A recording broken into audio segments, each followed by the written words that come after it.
It's a fact that President Donald Trump has a remarkably large number of supporters among the voters and pundits who label themselves as free market. They usually say something like, "Sure, I don't like his trade and immigration policies, but the rest are good, I disagree." With the exception of a few policies, the Trump presidency, aided by largely GOP Congress, will end up being, by a large margin, a very pro-government intervention administration. This is not about assessing the president's personality, behavior, or impact on the presidency, it's about economic policy. Further, it's mostly about legislation the administration has molded or supported, not its executive orders.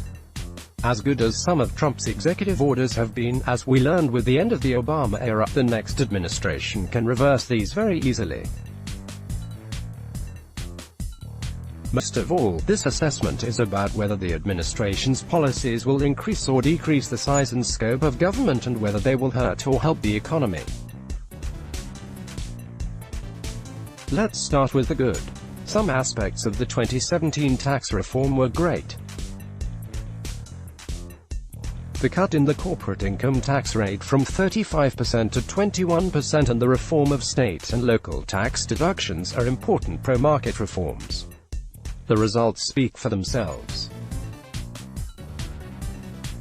High-income taxpayers in high-tax states can no longer shift the state tax burden onto the rest of us through a generous deduction.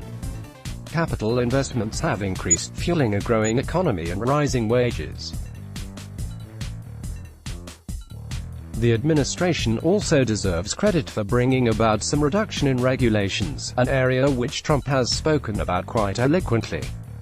Now, the bad. The administration's self-destructive protectionist trade policies are well documented. These resulted in higher tariffs on both imports and exports from many countries, higher prices shouldered by American consumers, non-stop uncertainty, bailouts for affected farmers, and the first manufacturing output contraction since 2009, all with little tangible progress, in terms of trade deals with our partners, to show for it. Then, there are the ruthless immigration policies doubled with numerous threats of a reduction in legal immigration and no fundamental reform. Not all aspects of the tax reform were good policy. The rhetoric and design of an income tax cut for the middle class may have been politically valuable, but it makes no sense economically. Contrary to the administration's rhetoric, it was not the middle class that needed a tax cut. The average income tax rate for the middle-income quintile was 2.6% in 2013. In 2014, the highest-earning, top 10% shouldered around 70% of the total income tax burden, up from 49% in 1980. In the end, the tax reform kicked more taxpayers off the tax roll, which is not a good way to make them aware of the need to solve our fiscal problems. Worst of all, because it's not offset with spending cuts, it adds to the budget deficit. As for spending, this administration and the GOP Congress record is a complete abdication of fiscal responsibility.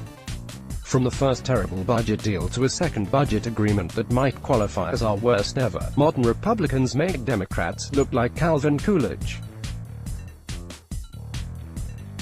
Don't get too comfortable with your tax cut, because with this level of spending, it may not last long.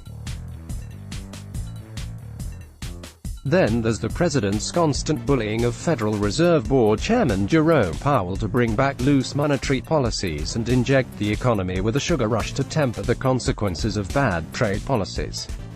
And there's the swamp-filling move to revive the Export-Import Bank, an antiquated bastion of cronyism that mostly benefits large domestic companies, state-owned foreign companies, and subsidizes some producers in China, all backed by U.S. taxpayers.